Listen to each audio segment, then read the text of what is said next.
Grand Line Review, the Elden Lord of the One Piece community on YouTube, has fooled all of you, or well, at least 254,613 of you. By the end of this video though, you'll see why Liam has exposed all of you, and funnily enough, he didn't mean any of it. Also, if you are new to the channel, please do subscribe. Now, if you live under a rock and don't know of the great channel known as Grand Line Review, Liam is a One Piece YouTuber who craftily analyzes One Piece every week, covering different subjects from new chapter releases, to theories, and even SBSs that make no sense. And, if I might add, he does this with some great banter. But before the Liam we knew and loved today, Grand Line Review was able to make a quite successful series of analyzing different arcs in a very short amount of time, by covering a lot of ground on the arc's details and making a simple guide for those either newly watching One Piece or for those who missed a couple of things along their first journey with the Straw Hats. Now, with the reviews of every arc, there is one arc in particular that stands out and did much better than the others in terms of views. And if you are caught up to the manga, I think you might know where I'm going with this.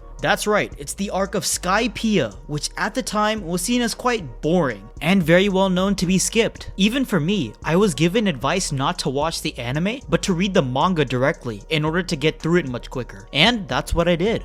But with the recent events of Wano, we've seen an enormous amount of callbacks, foreshadowing moments, and key elements being taken from Skypiea. Now, with all this being said, throughout all of the many reviews, videos, and overall posts I've seen on the recent chapters, two things were majorly emphasized about Skypiea. One, it now has a completely flipped public opinion, with many calling it a 10 out of 10 arc and one of the best arcs pre-time skip. Which, in retrospect, by knowing all the information we do in Wano, rewatches and rereads of Skypiea do become a lot more entertaining in terms of making connections, so this does make a lot of sense. And number two, many fans have been proudly stating that they love Skypiea so much, and that any Skypiea skippers would be crying right now, and are not true fans of One Piece. And this right here is where our boy Liam comes in. The best and the worst part about the internet is that things tend to stay for a long period of time, including comments on a certain video. Now remember, this video is just some light-hearted fun, so please don't go and harass any of the users you see in these upcoming comments.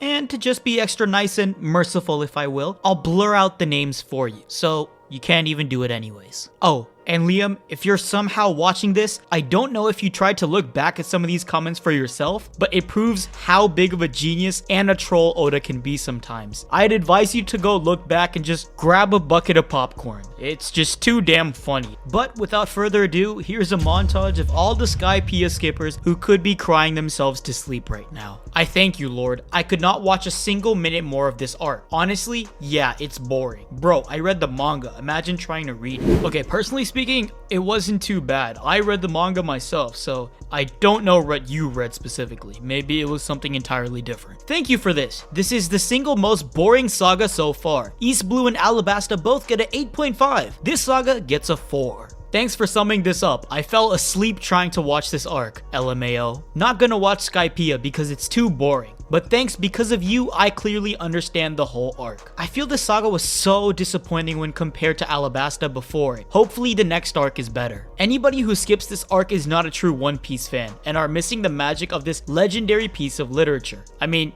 you're not wrong. Honestly, Skypiea is one of my least favorite arcs to date. I love Jaya, but Skypiea was just dull to me. Honestly, I kinda thought that this arc was kinda unnecessary and really long. But please feel free to change my mind. Oh, trust me, I think Oda already has. After this arc, One Piece gets 100 times better. Thank you for this video because I'm skipping this arc. Alright, before I read this next comment, I'm just gonna put a quick warning since my head started to hurt while reading this for a little bit, so keep that in mind. Everyone, it's okay to not watch Skypiea arc. It really isn't relevant, they just mention it to try and keep it relevant but you'll still understand everything. Though I recommend watching it, it's my second favorite arc. IDKY is just something about being in the sky, and Nolan interests me a lot. My favorite is Impelled Down, though just finished watching it 2 days ago. Now I'm at episode 600 plus in Dressrosa. frozen. So overall, he likes the arc. Maybe a bit more now, but hopefully he still doesn't think everyone doesn't need to watch or read the arc. I can skip this arc after watching this video, right? It's really killing me of boredom. I watched this so I could skip the rest of Sky Island because it wasn't good as Alabasta and the first arc in my opinion. And this next comment, I can assure you, is 100% the best comment for the entire video. Just wait till you hear it. Basically it in 8 lines. We go to Sky. Fuck you, Sky no real. No you, go to Sky. Wow Sky. Bad Sky people. Beat bad Sky people. Good Sky people happy. Very funny and also sad that this is the one with the most views. Couldn't agree more, my friend. Am I the only one who hates this saga? Like damn, I do not care. It's cool in the beginning, but after Amazon, I was like, why am I watching this? But Water 7 is ridiculously amazing. Yeah, I don't understand what he means by Amazon either, don't worry about that. You ain't a One Piece fan if you did not watch Skypiea. Well, I guess I'm not a fan because I ain't reading that shit. Thank you, I want to skip Skypiea, it's so fucking boring. And finally, the last comment. So this is Nika. Now obviously there's one thing in common with all of these comments. They haven't given Skypiea another chance. And I feel that many people can agree with me on the fact that now would be the best time to do so. And I'm sure even Liam would agree with me on the fact that although his series Arcs in Minutes is amazing to help give a refresher on the arc's main important plot points, it should never be used as a replacement since you never know what Oda can come and pull out next. Actually, speaking of what's coming next, I'll just give a bold prediction right here. Fishman Island is going to be the next Skypiea, and no, I'm not kidding. This is something many people have been debating about, but as the story progresses, we'll have to pay a lot more attention. Manga spoilers ahead. With the recent events of Joy Boy coming to light and the connection with many mysterious characters, this is something that will be much more relevant in the future. A great example is Imu, and how they are targeting Shirahoshi, who we know as Poseidon, and other characters who are known to be endgame material like Blackbeard. Plus, Joy Boy was first mentioned directly in Fishman Island, so I feel pretty confident that the closer we get to future arcs like Elbaf, The Final War, Laugh Tale, or even something so simple as meeting Laboon, Fishman Island is going to be referenced, and we should definitely prepare for it. And this is another point that I am pretty sure Liam can agree with. With so many ties to this arc, like the ancient weapons, Joy Boy, the Fishman's oppression through the years by the celestial dragons, and a direct reference of Fishman Island from the Poneglyph in Skypiea, Oda is pretty much pointing us to the direction where we should pay attention to next. So to sum up the point of this video, there might not be some arcs that you like, and that's completely okay, but please don't skip a huge part of the story, as there is a reason Oda put it there in the first place. Hopefully these comments I mentioned have reviewed Skypiea once more and can understand the story a lot more, because as goofy and jaw-dropping this story may be, One Piece is just as unpredictable, so you don't want to miss out on anything, even something as stupid as Foxy, because only Lord knows what kind of connection Oda might make with that arc, and it might be something even crazier than what we've seen. So pretty much what I'm trying to say, just trust Oda. Thank you so much for watching this video, and if you are new to the channel and want to see more One Piece content, please be sure to subscribe. Hope you guys have an amazing day. See ya!